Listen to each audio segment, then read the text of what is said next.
question. The question is that this bill be now read a second time, and I call the member for Forrest. Thank you, Deputy Speaker. And the Coalition will be supporting these bills, as we've heard, the Trade Support Amendment, student loans, and they are sensible reforms, as we've heard, which the Coalition developed whilst in government that started these reforms, as we've heard from previous speakers. But I want to encourage all the great young people out there, and those of all ages who take up apprenticeships, to do so. And I hope that these measures assist you in your efforts and help you to complete what you're doing. And we have an enduring commitment to apprenticeships and training, not just because of the skill shortages, but for so many Australians for whom apprenticeships have helped set them up for life. That early training that has seen them go on and become very, very successful in life.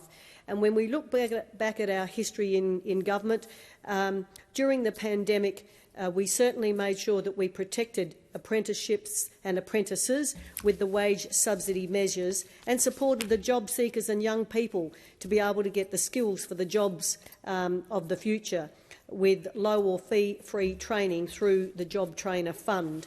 And that included 48,000 places in aged care training as well. And we committed over $13 billion to the skills sector during the pandemic itself. Very important that we retain the connection between the apprentices, the workers and the employers at that time. We supported over 530,000 apprentices and trainees through those wage subsidies when the pandemic hit, and that support was very significant, reaching over $7.9 billion. We delivered a record 240,000 trade apprentices in training. That was the highest since 1963, and invested $2.4 billion to upskill apprentices in streamlining the new Australian Apprentices Incentive System. That was just part of what we did in the time, particularly during COVID and during our time in government. But we also supported small businesses to invest in the skills of their employees and train new ones through the skills and training boosts. And that was also very useful to small businesses and to the apprentices and the trainees as well. The National Skills Commission provided expert advice, and we created the National Careers Institute to actually improve career advice across the tertiary sector. But we cannot underestimate the importance of apprenticeships and traineeships. As I said, we started these reforms in government, but like the majority of Australia, skill shortages are a real challenge in my electorate in Forrest in the southwest of WA. Whether you're talking machinery operators, technical or trade roles in the community and personal services or retail or hospitality. I mean, the Forrest electorate is in the top 5 electorates in the country in the terms of proportion of technicians and trade workers. The latest census figures show that more than 13,400 technicians and trade workers are in my electorate of Forrest. It's also the case that 4 of the nation's top 5 electorates for this category are actually in Western Australia and at my home state. But the very diversity of the economy in the southwest is reflected in the high number of people also working in community and personal services categories, in labouring as well as in machinery operators and drivers. But I am always inordinately impressed with the naturally talented, manually skilled, particularly young people that I meet.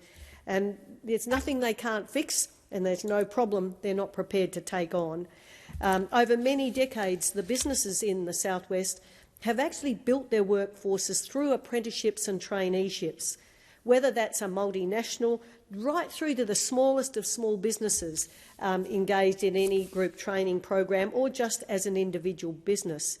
One of the largest scale in our world, in both southwest and Peel regions, is Alcoa, and I think they've trained more than 2,500 apprentices, trainees and graduates since they've been operating in our part of the world. And there are other significant local businesses who are genuinely and continuously invested in training their staff.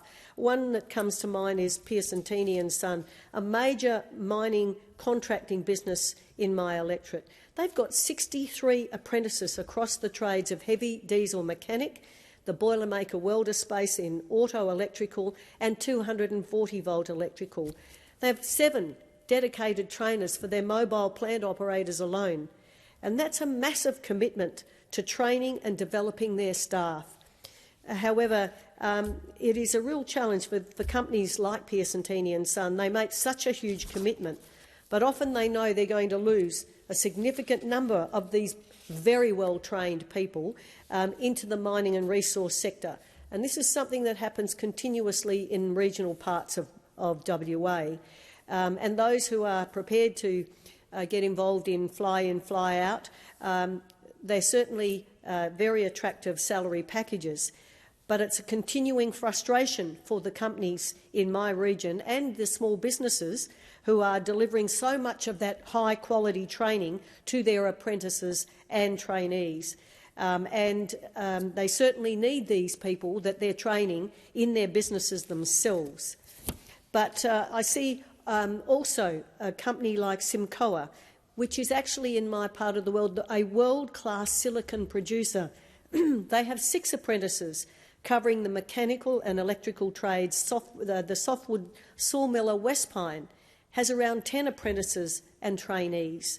A major local builder, nearly 60 years in business, Perkins Builders, with their head office in Bunbury and premises in Perth, with 4 apprentices in the carpentry trade, plus administration trainees.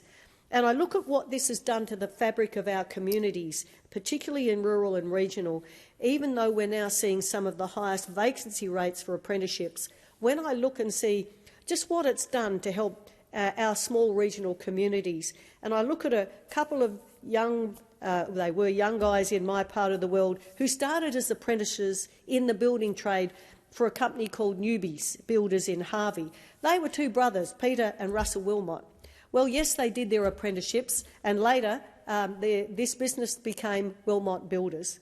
So they took on apprentices of their own as well, and built some fantastic premises and done some great work around the southwest, and particularly around Harvey. And the value of the apprenticeship, it sets you up for life.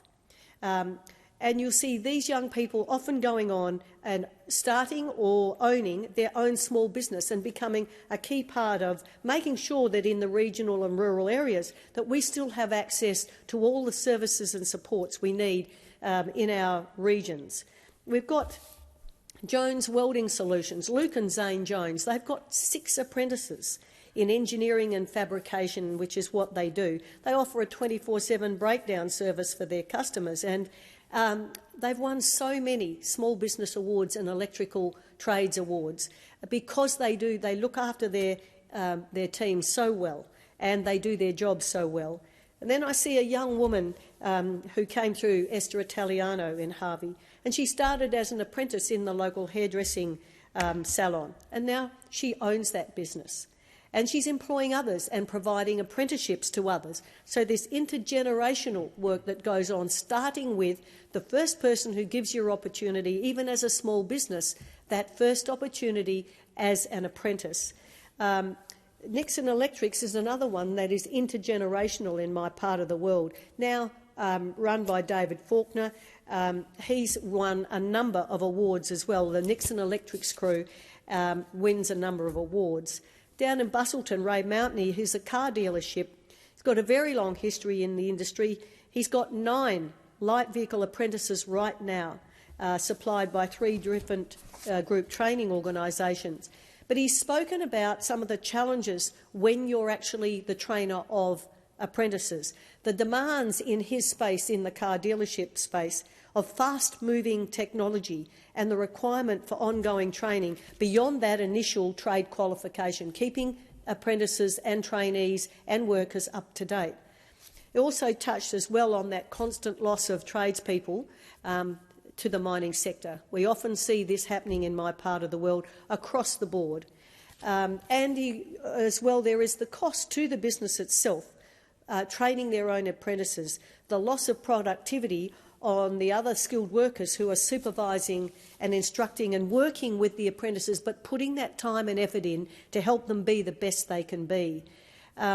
But there are issues that often the auto industry is not necessarily viewed as a career for future potential and development, when in fact it is. And so there are many reasons why some businesses find it difficult to actually take on and train apprentices themselves. And at the moment, with the constant increases in costs of inputs, the labour shortages and supply chain constraints, this makes that even more challenging. So many small businesses are actually working overtime just to keep their businesses running, and some of them don't have anyone in the business. When we see such skill shortages, someone with the skills, the time and the business able to support the training to manage all of the compliance issues. So, you know, I know in Ray's business they are working very hard on a team-building approach, attracting and retaining people from a diversity of ages and gender, and creating that workplace that people want to be in that business. So I also look at the Harvey Ag School in my patch, and whenever I go to the graduations and I see they offer a range of trades within that ag school, whether it's in agriculture, construction, metals and engineering and furniture. And you see these young people often when I go to the graduation, they've already been placed. They get a very good traineeship at the ag school, and they become very, very attractive to the business sector and often find themselves employed before the end of their time. And they develop those industry skills and experience. They get that hands-on training. They can actually, through an apprenticeship, get their nationally recognised qualifications. And, you know, when you're doing this sort of work, you're actually networking with the industry that you want to be engaged in from day one, and you're developing knowledge and confidence and that intergenerational transfer of skills. I remember when my brother was a mechanic, and he worked in our little hometown of Brunswick Junction, and it was the mature age men at that time who had vast experience in the industry that were so keen to pass on what they'd learnt over a lifetime to my brother Lindsay as an apprentice. And he carried those skills with him and went into business, certainly in the contracting and earth moving and cartage sector. And I think such was his training that in later life he was able to build himself a fantastic drag car from the chassis up, and certainly was able to do that quarter mile in under 6.5 seconds. So there are so many job opportunities and life opportunities for people who take up apprenticeships. And I just want to encourage people who are considering this, and even young people in the rural and regional areas. There are some very, very good business and opportunities for young people and people of all ages to take up the opportunity, no matter what stage you are in life, because whatever you learn through that apprenticeship in those early years will sustain you throughout your life and career ahead. So I encourage anyone with any interest in this space or thinking that this might be for you, please take up that opportunity and take on an apprenticeship, and I'm sure the businesses will assist you to get where you need to be. Thank you, Speaker. I thank the member for Forrest. The question is that the bill be now read a second time.